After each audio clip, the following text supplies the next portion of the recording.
अभी होलिकाष्टक चल रहा है, होलिकाष्टक चल रहा है ना। ये जो होलिकाष्टक है ना, जो 8 दिन होलिकाष्टक के जो रहते हैं, इसमें कोई शादी विवाह आदि कादिक जो शुभ कार्य होते हैं, मकान का प्रवेश मुहूर्त, ये नहीं होते। उसका कारण क्या है? क्योंकि जिस दिन फागुन के शुक्ल पक्ष की अष्टमी पड़ी थी, उसी दिन कामदेव जलकर भस्म हुआ था।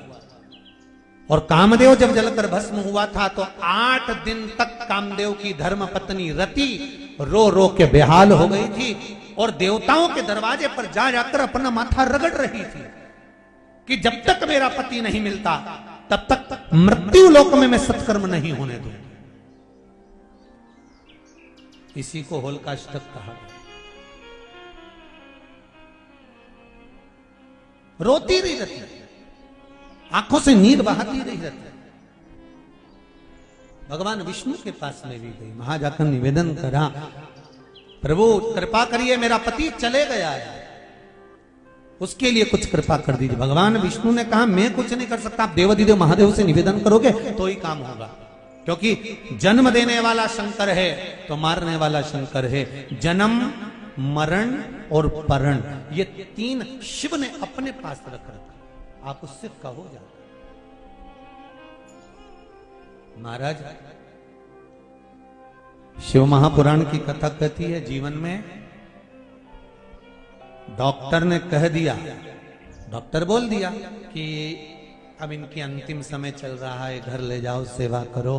डॉक्टर कह दिया कि घर ले जाओ सेवा करो, पर एक बात याद रखना कि लेकर तुम चले भी गए, पर जब तक उसके यहां से नहीं आएगी ना, तब तक बड़ा मुश्किल है। चाहे 50 बार गीता जी सुना दो, चाहे 10 बार गजेंद्र मोक्ष की कथा सुना दो, चाहे 5 बार तुम गंगा जल पिला दो, अपने को लगता है कि डोकरी निपट गई, जमीन पे सुलाया, 15 मिनट में फिर जिंदा हो गया, फिर जिंदा। अब मन करता है कि बताओ, अभी तो मर ही नहीं, प्राणी नहीं छूटे।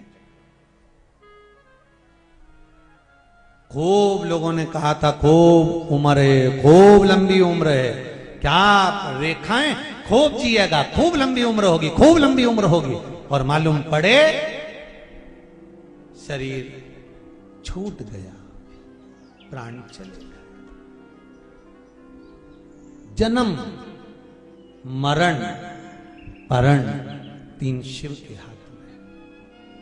कोई दूसरा उसको संभाल नहीं सकता, कोई दूसरा उसका वर्णन नहीं कर सकता। जन्म, मरण, परण, ये शंकर ने अपने पास में रख रखा है, इसको कोई साध नहीं सकता, इसको केवल शिव ही साध, शंकर ही।